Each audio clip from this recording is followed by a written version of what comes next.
Hello, Life Transformed community. Question for you. Is there a void in your life, or do you feel an ache in your heart from growing up without a father? In this video, we're going to talk about growing up without a father, and that the fact that you can do that in a way that you can be your whole self, you can do it in a healing way. But there are many reasons that people grow up without a father.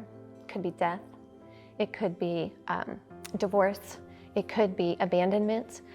For whatever reason it is that maybe your father wasn't there. And sometimes it's not even that he's not been there, it's just that he may be emotionally unavailable, or his work causes him to travel so much or to be gone so much that he's not really there in a way that you have desired. And so we're going to be talking about some things that you need to know that are important so that you can actually walk in that wholeness and love and still fill that void in ways that are healthy. So one person's lack of love shouldn't define you.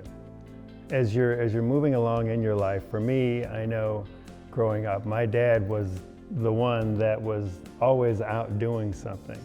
So he wasn't literally present a lot, but I knew that I had to be whole myself and just take those times and those moments that I had with him and really embrace those moments and cherish those moments. And that's what I was able to do, is looking back, even though he wasn't around a lot, I was able to think back fondly of those special moments with him. And I didn't think I was missing out on anything.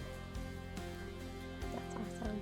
Well, and that's really important, is that what I heard from you saying is that even when he wasn't there, that wasn't the defining part of you, right? And that you recognize that him not being there also was, it wasn't about you, right? And so it didn't make you less of a person. And maybe you didn't feel that right away, right? It might have taken time, right? But I think those are some of the important things for us to be mindful of and thinking about when we grow up, or without a father or a present father in our lives. Another thing I think that is really important is that, recognizing that your biological father doesn't have to be your only father, right? And so whether your dad is just not able to be present because of his job, emotional alcoholism, addiction, right? Or maybe he passed away, or there's been some sort of abandonment, right? Is knowing that there are other opportunities, there are other men out there in the community that they're never going to fully replace that role, but they can provide some of that mentorship, some of that guidance, some of those directions that you don't have when your father is not present in your life. So don't forget to really reach out and recognize that there are others who can also play a father role in your life.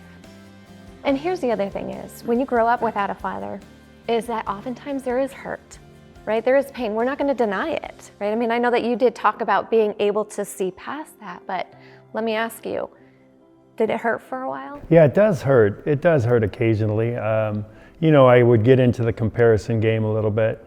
I'd go over to a friend's house and their father was very present. And, you just feel a little bit of a twinge, like, I wonder, is there something wrong with my relationship with my father or not? But then life takes over and you just keep going, Yeah. Well, and it's important, like what you said, life keeps going and you need to keep going, right? And so there are going to be emotions. I mean, I think my father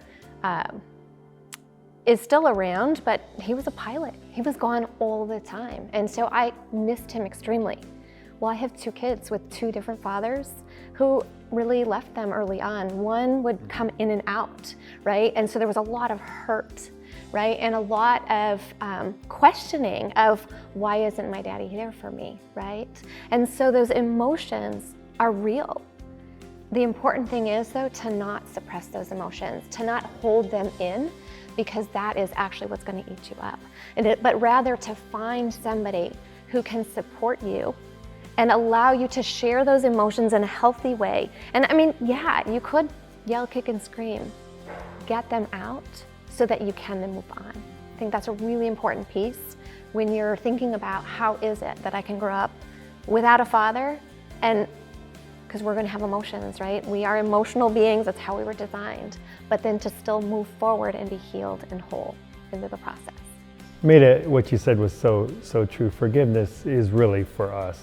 You know, it's not for that other person, it's for us. And if we can truly forgive, that's what the Bible teaches us, right? If we can truly forgive, right? Yeah. Well, and you know what? It's a choice, right? It's us choosing to forgive, right? Forgiveness doesn't just happen, right? It's really making that choice of irrespective. And, you know, we don't always fully understand the other side, right? And sometimes we may never have that opportunity to know the other side of the story, right?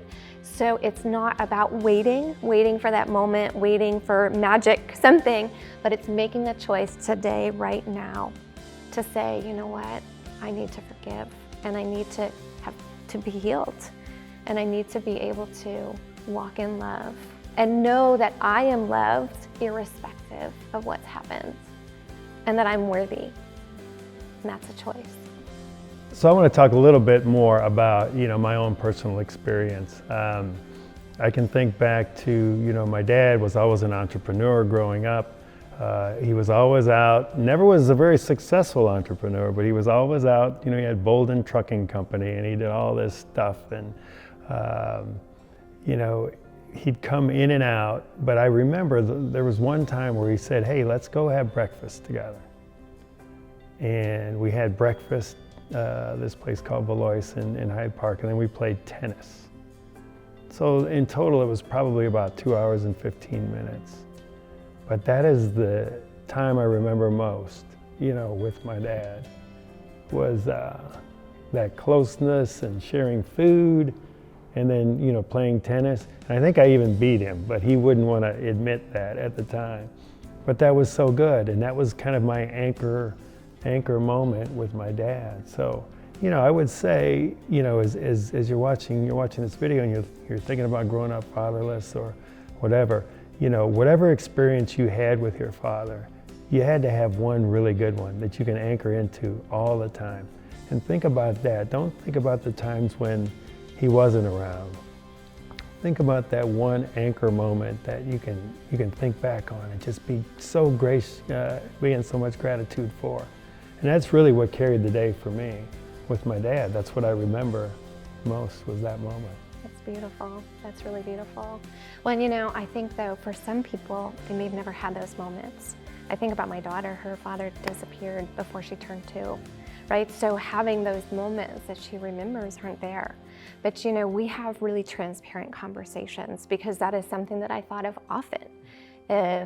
Because in my family, you know, everybody in my extended family, they were all married. You know, you had a mom and a dad, and in the community, most people had a mom and a dad, right? And so I was a bit of an anomaly, right? And so I often would think about how is this affecting her? And you know, she even to this day, it's funny because sometimes she'll say, oh, it didn't matter. But there are moments where, you know, she'll have a really hard day and she'll say, I wish that I had my father.